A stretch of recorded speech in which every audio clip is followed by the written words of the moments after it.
Hi, and welcome to Studio 411. I'm your host, Larry Dasilva.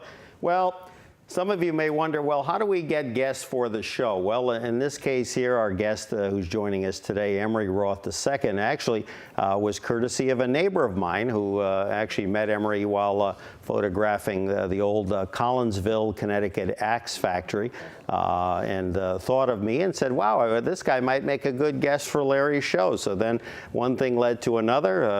Emery Roth and I met at a book talk, book signing up in Winstead, Connecticut. He was there with the well-known politician and consumer advocate Ralph Nader, and one thing led to another, and here he is on the program. Emery is the author of a new book, Brass Valley, The Fall of an American Industry. And after 40 years living and teaching in Connecticut's Northwest Hills, Emery became fascinated with the old mill towns of the Naugatuck Valley and their history, and he began following the tracks through old ruins until he was led to the last functioning brass mill at that time. Again, for the last several years, he's been photographing the men at work, traveling back in time. I know as someone who's lived in Connecticut all my life, I was duly impressed at some of the stories that he's going to share with us, and more importantly, the stories that come out as a result of the photographs. The book is published by Schiffer Books, and we welcome to Studio 411 Emery Roth II, who always tells me, call him Ted. So Ted I will, just so that you don't think I'm talking to his brother. So Emery, welcome to the show. Thank you. Now, before we do this, I know I was in the midst of my research, and then I also confirmed it with your lovely wife, Jane. Now, you are the second because apparently, as my research told me, your grandfather was quite a well-known person in his day. And just tell us a little bit about Emery Roth. My grandfather was an immigrant from Hungary who came alone at the age of 13, who found himself, by the time he was beginning a career in architecture, in 1893 in White City in Chicago, the great World's Fair that was held there. And that was the beginning of a career that led him to build apartment houses in New York City that are today famous. And some of them are quite well known. Give us a sampling of some of the ones that he would be known for. Well, the Beresford, the San Remo, the Ritz Tower. When I was growing up in New York City, I remember going to the planetarium and looking around. As the lights dimmed, you saw the skyline of Central Park. And the Central Park West, those buildings made the skyline. There you go. So I wanted to toss that in because I was impressed, and then I thought, here was your grandfather, of course, you know, a well-known architect, and then I thought, okay, now you did study architecture, but I did, and my father and my brother were architects. Yeah. My father was the architect with Minoru Yamasaki of the World Trade Center. There you go. And then again, while obviously your training is in that field as well, I find it interesting that you have, through your photographic skills, kind of taken it to another level. You photograph images that we're going to see certainly today on the program that, again, just even though they're factory-based, I still find some of the architecture and design fascinating because the stuff today, to me, sometimes pales in comparison to the way some of these structures were put together. Even though we're viewing them in rather decaying condition at times, but still. Factories today are built to be replaceable, to be torn down. Back then, they were built to be monuments. There you go. Now, where did the idea from the book come about? Obviously, we talked a little bit about, you know, you had lived in the area. You're not originally from Connecticut, but kind of what led to several years ago then you undertaking this journey? I've always been fascinated by what I call time travel, carrying myself back through looking at the cities and the places around me to different periods. And when I retired from teaching, I began photographing the old hill farms, and eventually I heard about the Naugatuck Valley and decided I ought to find out what this neighboring valley was all about to where I lived, and began exploring what was then mostly ruins. And most people told me that at the time, you're too late, it's all gone. and a miracle led me to the last working brass mill in the valley. There you go. Now, how long of a process from start to finish, from the time you said, look, I think I've got an idea for a book here, from that point until it finally was released, how long of a period are we talking about? I began photographing in the working mill in 2011. The mill closed in December of 2013, and by then the book was written in a rough draft format and ready to submit to a publisher. I think very quickly after I found myself in that mill, I said, I'm looking at machines that were built at the beginning of the 20th century that are still in use, that are doing incredible things, and men working, and this is a unique experience, and others need to see what went on here. Sure. And understand its cultural roots and how it is the basis of the culture that we live in, the society we live in. Tell us all, again, what is Brass Valley? Because again, as a lifelong Connecticut resident, I was not familiar with the term, so I think many are not as well. And Brass Valley is actually a phrase that's almost disappeared. Even when I go down into the valley, there are a lot of people who've never heard that phrase, but it used to be known that the Naugatuck River Valley from Shelton up to Winstead was where the world's brass parts were made in an age of steam and electricity and all the things that needed brass before there were plastics. That's where it was made, and they shipped their products around the world. And it was not only the brass industry, but it was all sorts of industries that needed brass parts, clocks and bicycles and watches and sewing machines and pianos, and I could go on. The story of again, this whole adventure, again, in terms of the manufacturing, the mills, again, goes all the way back to 1802. And again, some of this, obviously, that I researched, but some of it, too, I had the pleasure, as I said earlier, of attending your book slide presentation. And it was, I sat there, and I almost felt like I was back in school. You know, it was amazing to sit there with the other audience members, and I was learning things and seeing some of these images that we're going to look at today. Again, a very small sampling of the probably hundreds of photographs that were taken in order to put this project together. Thousands, yeah. Again, just take us through again, going back to 1802. I know there were a couple of gentlemen very industrious in their day that kind of helped put Brass Valley on the map. Abel Porter is the one who is credited as pouring the first brass. And of course, back then, it was, brass was very much valued for all kinds of things, but nobody in this country knew how to do the process, how to make it. And he began working on that in 1802 on South Main Street in Waterbury. He set up a brass mill there in order to, he poured the metal into ingots, and he needed to roll them out, but he had no rolling mill in the valley. And so in order to roll those mills, they had to be trucked up the old dirt roads to the hills to a town near Litchfield called Bradleyville, which I learned I lived down the street from. We call it Bantam today, where there was the iron industry had a rolling mill.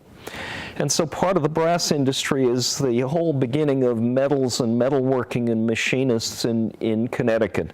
And Connecticut was a big leader in that. And once they'd rolled those ingots out flat, they then had to be taken by wagon on dirt roads that washed out back down into the valley, where they did the finished rolling, and then they stamped out buttons.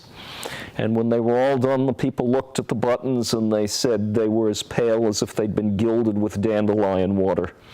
And they continued buying British brass buttons, even though we weren't always good friends with England. Right, in those days, absolutely. Again, we'll jump to some of these photographs as we go through the hour. Tell us where this was taken. This is in Ansonia. This is the, locals call it the sand elevator. It used to have a great trestle in front of it that brought trains up the front. And the bridge behind it crosses over the track and crosses over 3 sheds of the Farrell Machine Company, which was one of the great machine companies of the valley, still is, and to their foundry, which I'm told was the largest foundry in New England for machine parts. They made the great rolls that were used for rolling rubber or plastic later, or paper, or all kinds of things. Any industry that needed to have big rolls, they made the biggest. They knew how to do it. They had a special technology. The other thing, too, again, there's so many things to look at. I'll comment and correct me if I'm incorrect on this, is that in some of the images that we're going to see, again, things look in somewhat disrepair or decay, other than perhaps the one mill that you had a chance to spend time at before they closed.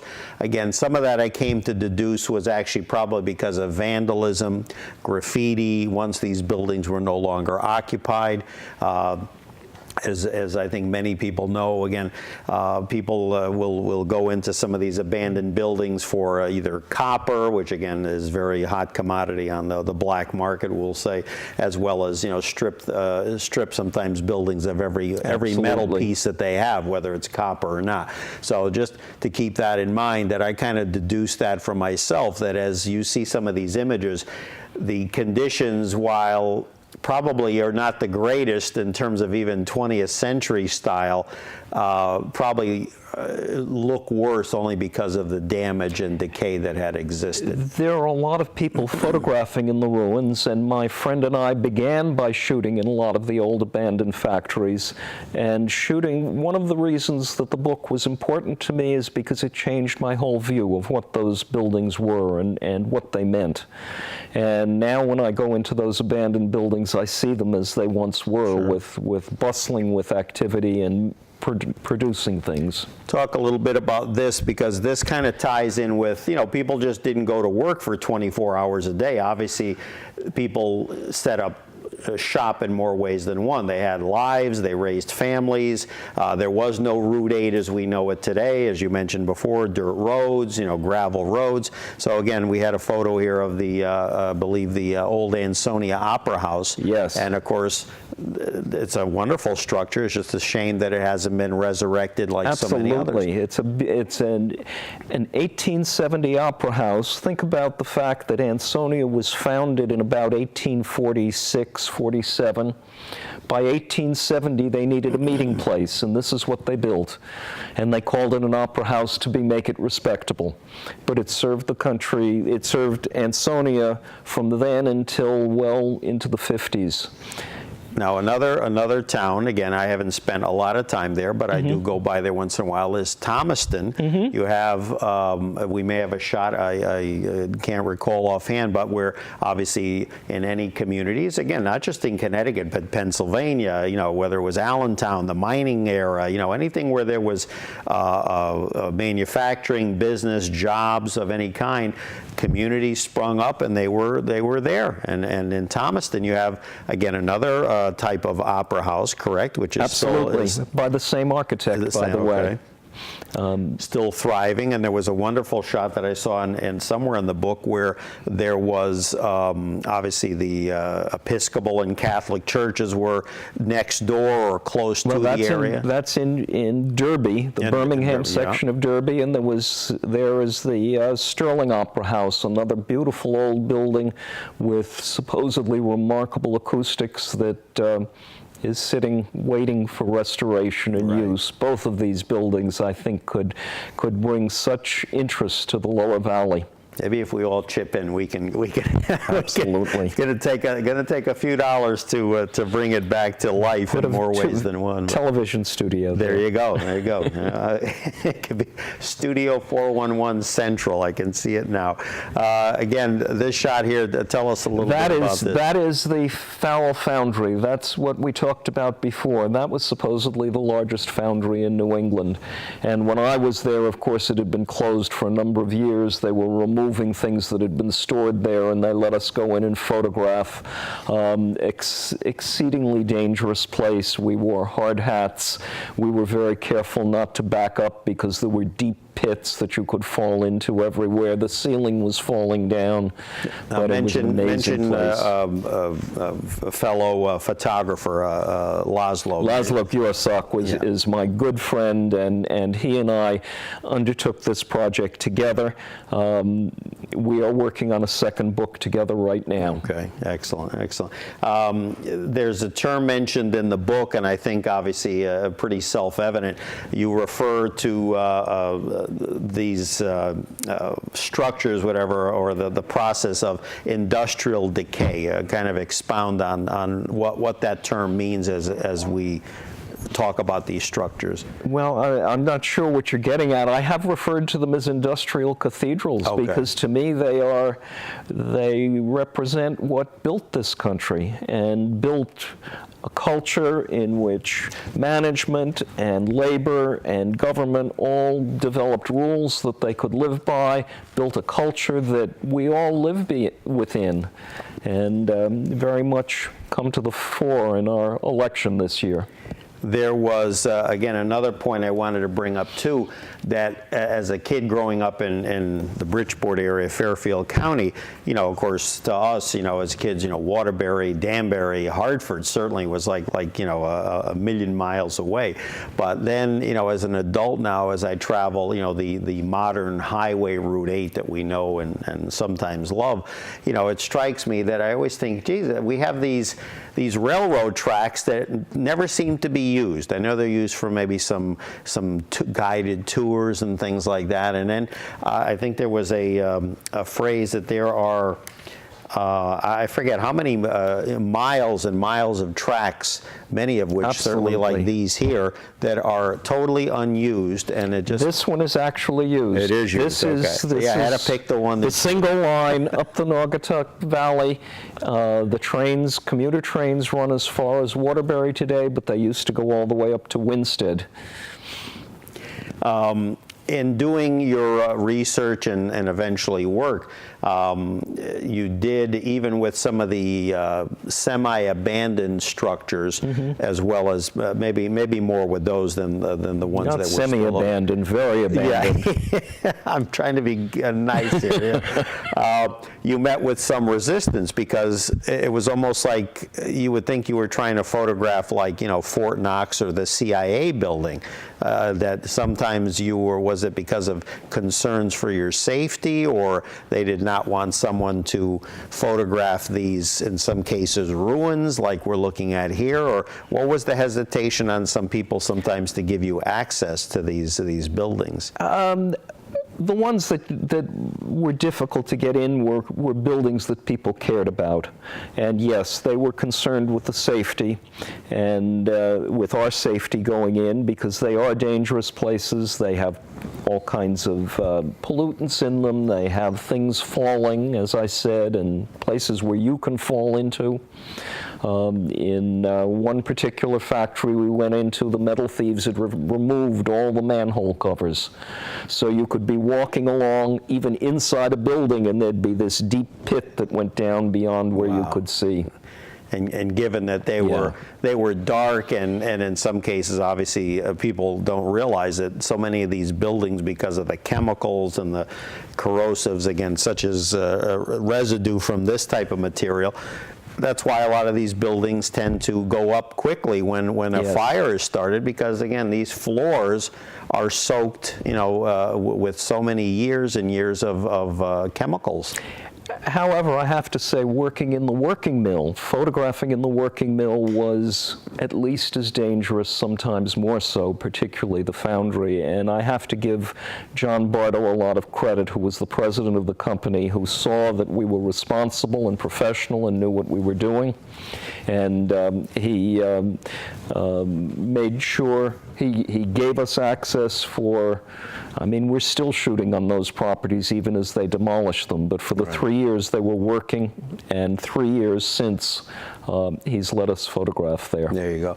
Tell a little bit about this. I know this was kind of like almost a promotional shot that was kind of to show some of the work that's done. It's well, gone now. All right.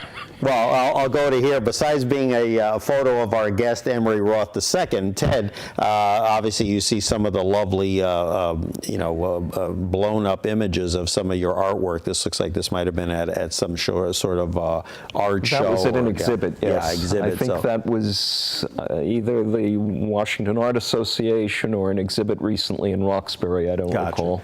Well, we'll jump to this one. If Jay and our crew in the shop here can get a shot of this image right here, which again I think Emery can see. This is one where again, I can see it. It's marvelous. Again, just the the colors that are bouncing off. I'm not quite sure what's going on there, other than there's some serious work going on there. But there are, what continues not only in the valley but throughout Connecticut and New England is a lot of small machine shops that do custom jobs. And what Andrew is doing there is he is taking old train wheels and that have worn out, and he's putting new metal on them because it's more it saves money to restore the old wheel rather than making new ones. So he had about 50 old train wheels there, and he was going through carefully welding metal to the wheels so that it could be reused again.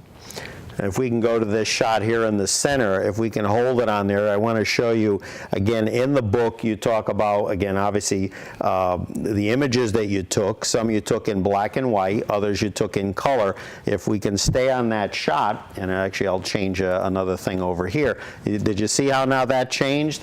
Now again, why the kind of switching between the color and the black and white? I mean, obviously it's like color in black and white movies. They always say Citizen Kane would have never worked as a color movie because the imagery and the glow that black and white gives it. And I'm just wondering, as it relates to the picture here, which one is your favorite, the color or the black and white? I have a tough time with that one. That's why you have both of them. That's why I chose both of them. Yeah. People think of my work as documentation, and I really am trying to say something about the mills with each photograph, and I find black and white to be a much more malleable medium to work in for expressing feeling and emotion. Certain images want to be in color.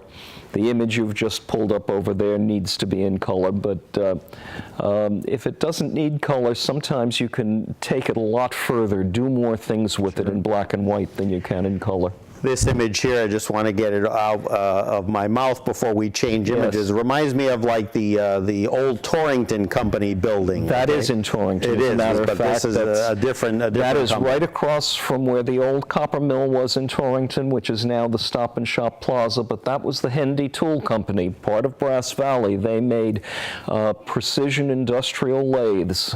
And if people go to the Historical Society in Torrington, they can actually see a whole exhibit on the Hendy Company, including some of that equipment that they made and photographs within the factories. There you go. Brass Valley, the Fall of an American Industry. Emery Roth II, Ted Roth joining us here. The book published by Schiffer Books. For more information, the website www.rothphotos.blogspot.com. You referred to these treks that you took in the book and the buildings, some that you obviously, all of them that you dealt with, abandoned as a magical mystery tour. I mean, I think you touched upon that, what a kind of adrenaline rush this is, but well, it is always an adventure when you go into a new place that you don't know, and what are you going to find? I find the best photographs come on the second, third, fourth, and fifth visit, but the first visit is the one that you're most uncertain about. Sure. and is most exciting. Now, what do we have here? Obviously, it looks like an old factory, kind of the receiving end. This is the working perhaps. brass mill. The portion of it in Ansonia that was working was the casting shop. That is the powerhouse which powered the whole complex. And the casting shop is right off about where I'm sitting in relation to that now.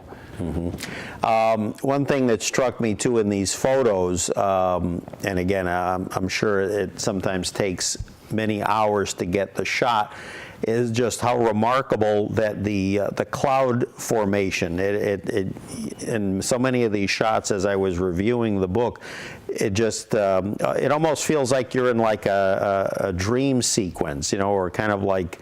Again, I see. You say the nicest things. Thank you. Yeah, and they're not written down too. But no, seriously, they're just you know you must have spent hours trying to get the right surroundings. Well, for me, the fun of photography is getting the composition right first. And yes, having a good sky is important, and knowing how you can take that sky and develop it beyond what is naturally there is valuable to me as well.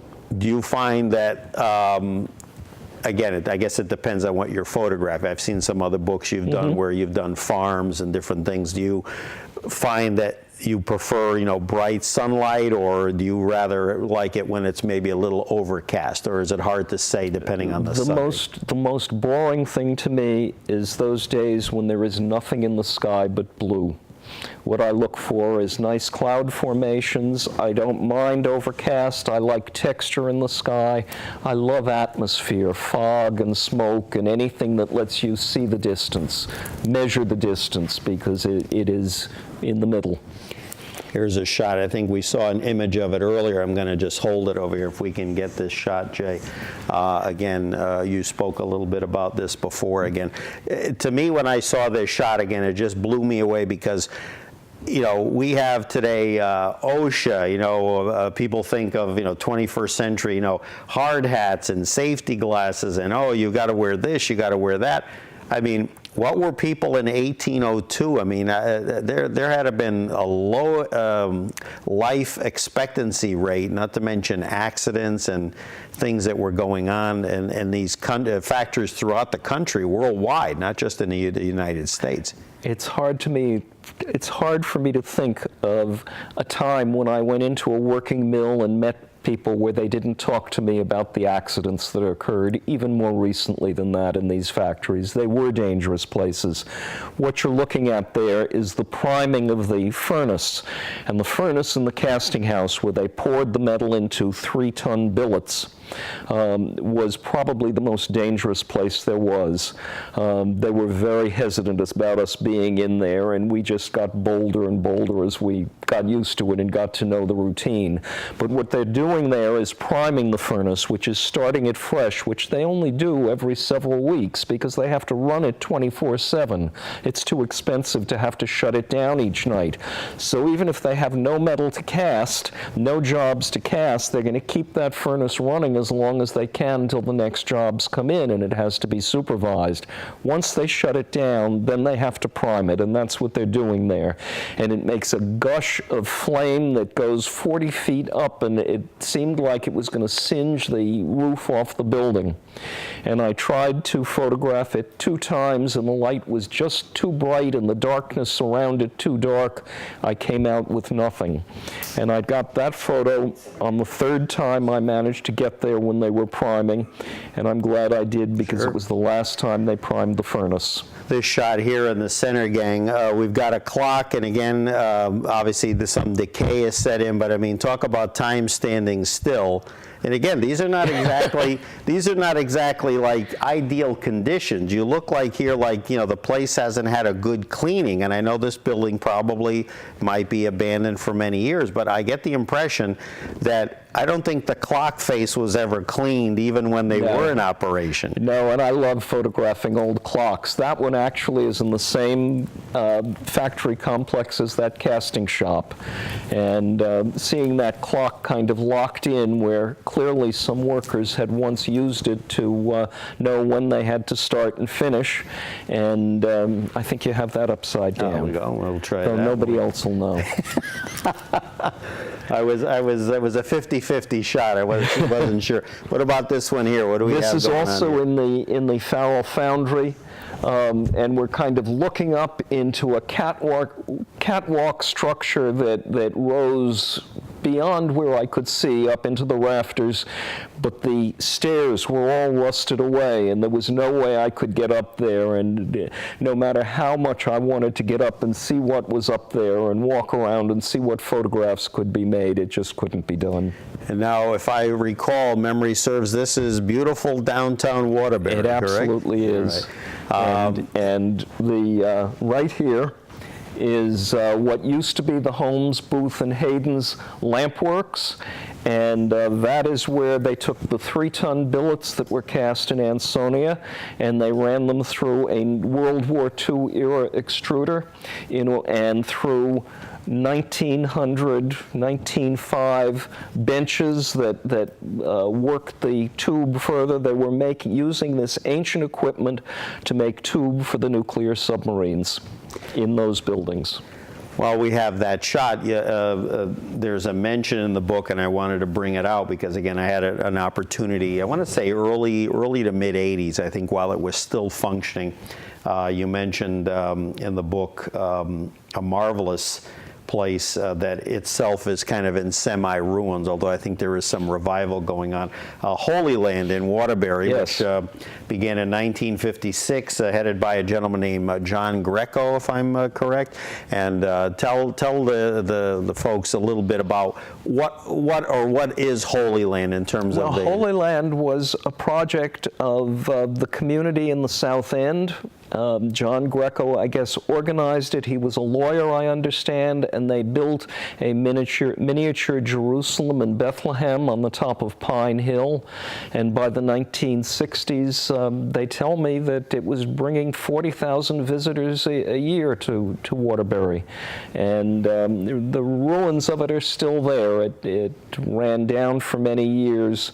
They've now cleared off the top. They've restored the old cross that was built there. Which you can see, anyone who ever drives on Route 8 or Route 84, or pretty much even before the crossroads. I think usually you can see it when you're heading northbound. I need to correct myself, not restored, but replaced, the cross. Oh, the cross, yes. And I believe, am I not correct, they have it so that it's lit up even more brightly than before. Yes. And again, it's just a thing that just kind of makes you take notice. It's a wonderful thing and quite an endeavor. And then he got, with age, to the point then when he passed away, it fell into disrepair. And I think it's interesting that it was restored because the people of Waterbury wanted it restored. And while I'm sure a part of that was religious fervor and religious belief that people wanted the cross there, I think part of it also was that it gives identity to the place. Sure. And in a world where every place is beginning to look like any place, people want to hold on to those distinctions of place. We can go here to the center shot. I just wanted to point out, if you look in the right-hand corner up top, you see a fan. Now, why am I saying that? You see hose on a more modernistic hose reel, similar to one I know I've used in my day. Fire extinguisher. The reason I bring this up is that danger cadmium. Exactly. That you've got items here that, again, in 1802, in 1902, I highly doubt that there was these kind of things there, at least not set up to look as more modern as it was. I can only imagine that's probably where the term sweatshop came from. These places must have been hellacious from a temperature standpoint, and not to mention that danger. Was the casting house, which we spoke about before, as is this. This is the casting house now that everything's been removed from it. This is the casting house empty. The fellow there is actually cutting the old machinery apart to salvage operation, scrap operation. Yes, it was the most dangerous place by far. You talked, and again, I recall this vividly during your talk that I got to see when you and I first met, was again that you, in undertaking this book, you are more photographer than author, meaning that you did not set out, as you said in the talk, you're not just rattling out facts and figures because you are not a historian on the subject. You are encompassing what you've learned and letting the photographs, in effect, tell really the whole story. The photographs inspire the writing, and I've been a writer all my life. Right. I love to write as much as I love to take pictures, but using the photos as writing prompts I found a very effective way. I don't have the ability to sustain a long narrative, but this book is filled with lots of short stories. Okay. You discuss in the book about perhaps what could have been done looking back over the many years to salvage, restore, retrofit some of these classic structures into other uses. We talked about certainly the structures in the smaller towns like the opera houses, the city halls. There's one we're going to see later where one of the buildings that was an office structure became part of now the Waterbury government office. But those were being used for a non-manufacturing process. In the case of structures like what we're looking at during the hour today, again, what really, you know, and many of them could not be necessarily cleaned up and turned into condominiums or shopping malls. They pretty much had to come down in order to establish anything Well, like I think that. it varies depending on the buildings. Right. There are the Farrell buildings that were just recently vacated are probably in pretty good condition, and I hope they'll find a way to repurpose those. The old foundry is, even if it could have been saved once, it's so deteriorated now that it can't. But the old Seth Thomas building in Thomaston is now renting floor space and is a working building, and it's a beautiful grandfather clock of a building that it's good as it has been preserved. In Torrington, I know they've restored buildings. In Winstead, they've restored buildings. In a number of the towns, they've found ways to save even the old factories. The problem, of course, is nobody knows what they're getting into, what the pollution is, until they get in there and try and remove it. You talk in the book about, and again, this obviously, especially with today's standards, I know there's a lot of talk more so than ever these days about, you know, environmental concerns, you know, pro and con. But I definitely got the impression that, you know, the rivers and streams around these areas were highly polluted as a result of, you know, the waste and the sludge and the chemicals that were being dumped into these rivers and streams. The standard story that seems to be told in almost every town is, in Waterbury it's one mill, in Ansonia it's another mill, who you could tell what they were doing that day by the color of the river. Right. And one of the things I talked about was the amusement park they built at High Rock, and finally in 1905 the railroad closed the amusement park because they said the river smelled too bad. But the river has been fully restored, and it's a beauty of a river, and people ought to explore it for sports uses, for hiking along it. But would you agree that had even 30% of the industry, if for whatever reason had remained, if the Scovilles of the world and so many others hadn't left, that there would have had to have been some give and take as far as the cleanliness of the rivers? Well, I think they had begun, Yeah. but the problem is they didn't begin until about 1960. I'm told there was absolutely no pollution control on the Naugatuck River before then. 1960, that's extraordinary. So this was a river like the river in Ohio that could have caught on fire. Sure, yeah. I know some friends and relatives, by the way, this is the building we spoke of earlier, which again was was almost like a business office or whatever. Well, actually, across from that Yeah. is That's the one in Waterbury Yes. that now is part of the government. We're standing building. in front of the old Chase building, Right. which is now government offices. We're looking at the City Hall. Oh, okay, gotcha. And they were My both mistake. designed as by the same architect and clearly with the same vision of creating a space there. And because, again, that was not being used as a foundry or other type of Right, millwork, they were right. able to retrofit that into, again, suitable housing or office space, et cetera. We're here with Emery Roth II, Ted Roth, joining us here for the hour on Studio 411. The book, Brass Valley, The Fall of an American Industry, again, by Schiffer Books. For more information, the website www.rothphoto.blogspot.com. And we talked about, again, some buildings perhaps that might make some nice condominiums. Here's one that would give you an impression of some that I've seen throughout the state, not necessarily in That's the in Naugatuck Thomaston, Valley. and that one is actually still a working factory. Okay. I say I photographed the last brass mill, but that may be the last brass mill in truth. It's just much, much smaller. And now they specialize in a particular type of product? I hadn't gotten permission to photograph in there. I do have permission to photograph now and intend to. What I saw when I peeked in was small pipe that they were making. Okay. But I'll learn more about that in the future. With the next book, then we'll definitely have some photographs. I'm trying to think, did we cover this last one here? This one I just found interesting, if we can get a shot of this. Again, the tools, and again, a black and white image.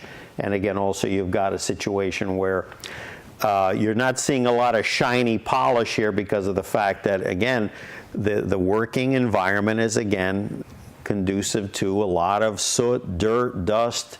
I don't think it's just a collection of, because of the stuff being abandoned. I think these guys, as you saw in the cover here, the gentleman who we'll talk about in a little bit, you can see that this was not, clean work that these people did here. I mean, it just boggles my mind what they must have been, inhaling and exposing themselves to. But we'll get a little bit more on that. Reaction of people who worked on some of these sites that you got to meet, either in some of the remaining factories, or maybe some that you spoke to that said, hey, I worked at this place, or I worked at that place. What was some of the reaction to you doing this project? In the working mills, the men I met couldn't be more gracious in wanting to tell me about what they did, show me the equipment, explain what they did. They all had tremendous pride in what they were doing, whatever they were doing. And many of them became friends. I'm still in contact with some.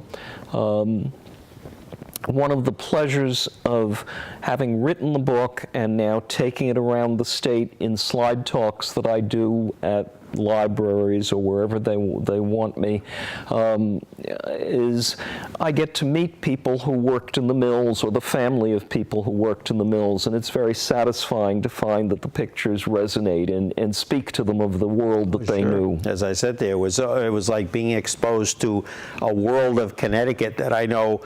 Sure, you knew about factories, and even in Fairfield County, there's many there that you now hear names of, and you say, oh, that street must be named after this individual, or like, for instance, in your book you talk about David Humphreys, okay, and I remember in Derby, a David Humphreys Road, and all of a sudden it starts to click. Now, do people take the extra step to then Google or look up in a book and say, well, let me find out a little bit more about this? And people perhaps should know yes, what perhaps no. People should know what David Humphreys did in Seymour. It was a very important innovation. I love this center photo here. No smoking. That must have been a later shot, because something tells me in 1802, 1902, 1942, probably smoking was the rage. Yeah, I didn't do much photography. Especially in the break room, but help. I didn't do much photography in 1802, but it also says, please help keep this lunchroom clean. Yes, and I don't know. It's certainly a little different than what you see now in many office and factory environments. Again, just marvelous. Again, just the architecture. Again, as someone who obviously studied it, your family is rich in architectural knowledge and history. I just find these photos really breathtaking. That the amount of work that went in. These were not, as you said, built to last 50 years. These were built to last, absolutely, a lifetime. The back corner that we're looking into, I suspect, was in place before the Civil War. The buildings keep changing, and it's a sign of the vitality of the industry that they keep changing, and that each of these factory complexes is a kind of patchwork because the jobs keep changing. And if they get a new order, well, how do we configure for that? A historical fact that I learned, and again, I learned it right here in the book, Brass Valley, The Fall of an American Industry, that until 1879, youngsters, Connecticut had 2 state capital locations, Hartford and New Haven. So I, a lifelong resident of Connecticut, did not know that. And it took someone who, correct me, you were born in New York? I was born in New York. You were born in New York. It took a New Yorker to educate me on that. It's always good to come with ignorance. You have something to fill. Yeah, there you go. There is a wonderful display in our Capitol, or there used to be, about the New Haven and the Hartford capitals, but in the Capitol building in Hartford today. There's another shot again, just on what appears to be a bright day, a clear day, or well, clear in the sense to capture a shot. But again, I marvel at the not clear blue sky, which for baseball people like clear blue sky. As you said, for photographers, that's the bane of your existence. Yes. You want a little something else going on up there to kind of contrast. You can read the whole history of Ansonia in that picture. Just knowing what those buildings are, you can follow the whole history of the town right there. Interesting. Here's the stat I was looking for before. Connecticut has approximately 1 million square feet of empty factory space, and here's a state that certainly is having its share of fiscal troubles. And again, it just is amazing to me that 100 million square feet of empty factory space, and in many cases, again, just like sometimes with housing in this state, and Connecticut's not alone in this. Sometimes buildings, as you know well, and even I think that one in Bristol. Since you put this book out, there was a structure that caught fire a few months ago before we taped. And I remember thinking, I've got to remember to mention that to you because, again, it was another abandoned factory, perhaps not as well known as these, but again. And one just recently in Waterbury, just about 3 weeks ago. There you go. So again, it just, sometimes you just want to say, but I say this more with housing structures, either do something about it or knock it down. And because some of these 2-3 family homes, it's not like there's anything really almost important to preserve unless they're in a certain area of town that maybe is noteworthy. But again, it takes an act of God almost to get either the property renovated or to get it knocked down because it becomes an eyesore and a safety hazard. I will say that I made a return trip to my alma mater in Pittsburgh, Pennsylvania, and I visited Homestead and the steelworks there. And even the old workers' housing that was very, very modest, they were fixing that up and making something of it. So much can be made often of these old buildings if people would care for them. And the materials they were built of were meant to last, not like today's materials. A quote from the book by a gentleman named Doug Thompson. Doug is an adventurer and founder of North Face. Quote, "The best journeys are those in which you ask questions you didn't know you had when you started." And I think that certainly is indicative of what you found yourself in. And I think in any of the work you do is that it's not like a wedding photographer. Oh, you stand here, stand there, boom, and okay, I don't care whether the light's that great. Next, this is truly artwork. I have to ask, in this shot here, if we can get a shot here, that structure, how high does that rise? I mean, it looks like endless. Guess 30, 40 feet, something like that. This is the one of the machine shops that was still running in Farrell. It's now been closed down. The fate of this building remains to be seen. This is one that's worth preserving, but you could see he was working on a long part for a machine there that and that was the kind of machine that makes other machines. Those machines are very special because they're all hand-built, and we used to build those in this country. We don't build them here so much anymore. And speaking on that note, a shot here that I chose because, again, it kind of brings us back to a lot of what's going on today in this country. Again, is here's a piece of structure, probably that from a building that was being torn down. But if you look carefully, you see, again, the pride that was taken, even with structures that probably were 30, 40 feet up in the air. There's a USA, you know, emblazoned on that piece, just like you would probably shoe horse a piece of cattle, you know, branded. That was part of a crane rail that was in the extrusion mill that I call the last machine, that extruder. And that's part of the next book, maybe. You mentioned about American Brass in Waterbury, Connecticut. Again, staggering numbers. At one point, quote, thousands once worked here. Now there are fewer than 100. And now there are none. Now there are none because since you did your work, now that has closed. Yes. But again, imagine. Thousands, so 2, 3, 4. Again, I don't have the number, but just compare that to what it eventually was down to. American Brass was the largest brass manufacturer in the world. Wow. And again, would you think that of those 100 that eventually were left, or 50 whenever it closed, how many of those gentlemen probably worked there for years, probably generations?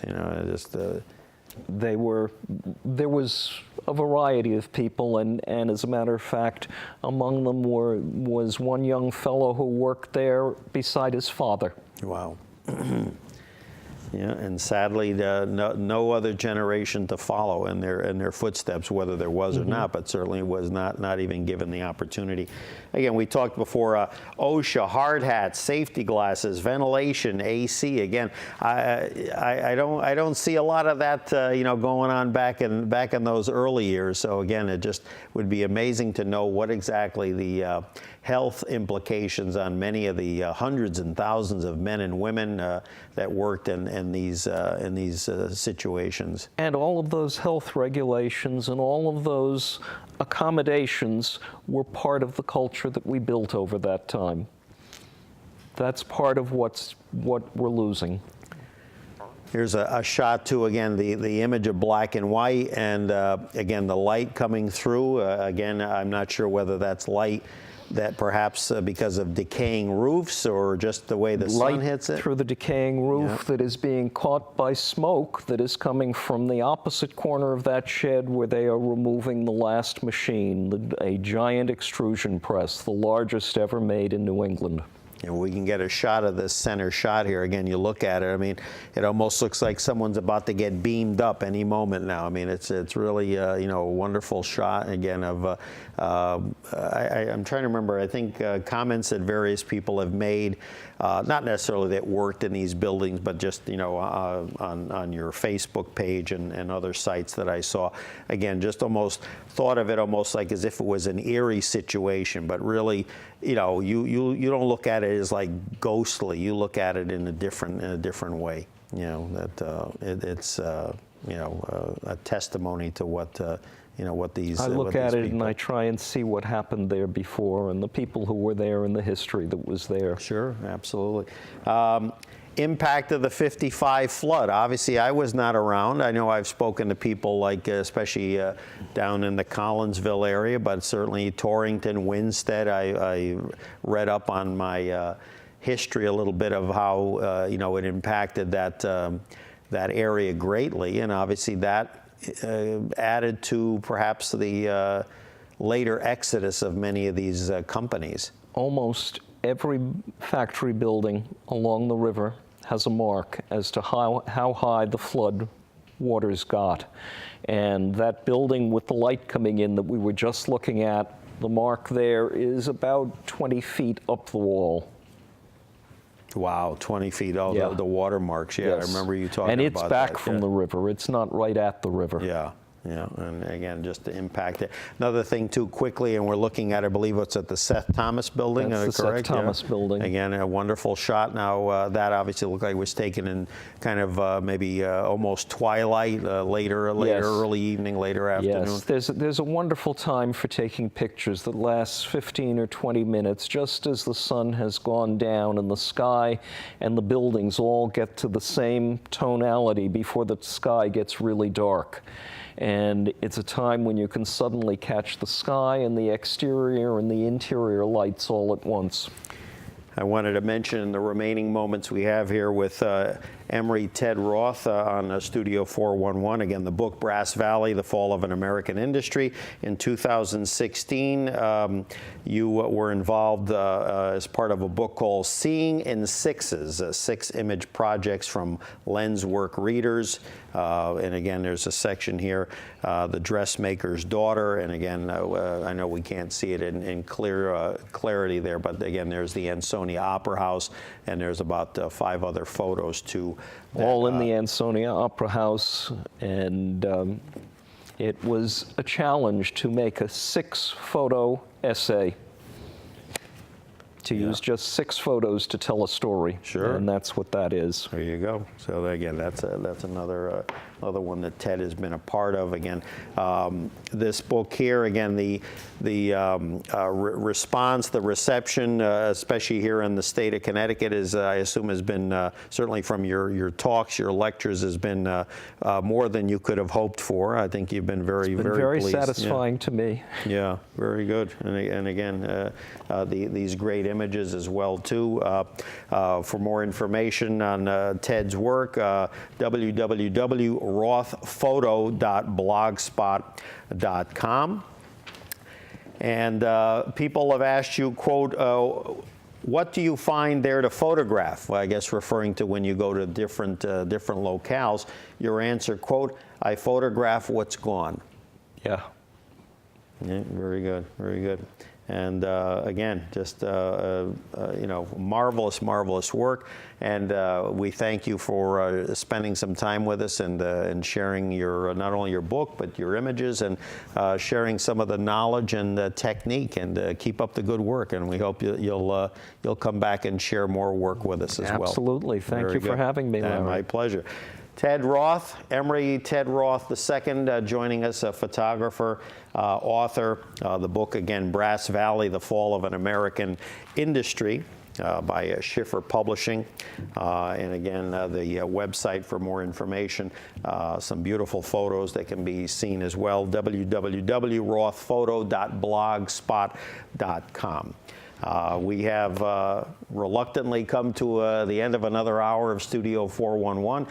We hope you have enjoyed the program as much as we have bringing it to you today, and we look forward to seeing you again on another episode of the program. I hope you have a great week, and we'll talk to you soon. Thanks.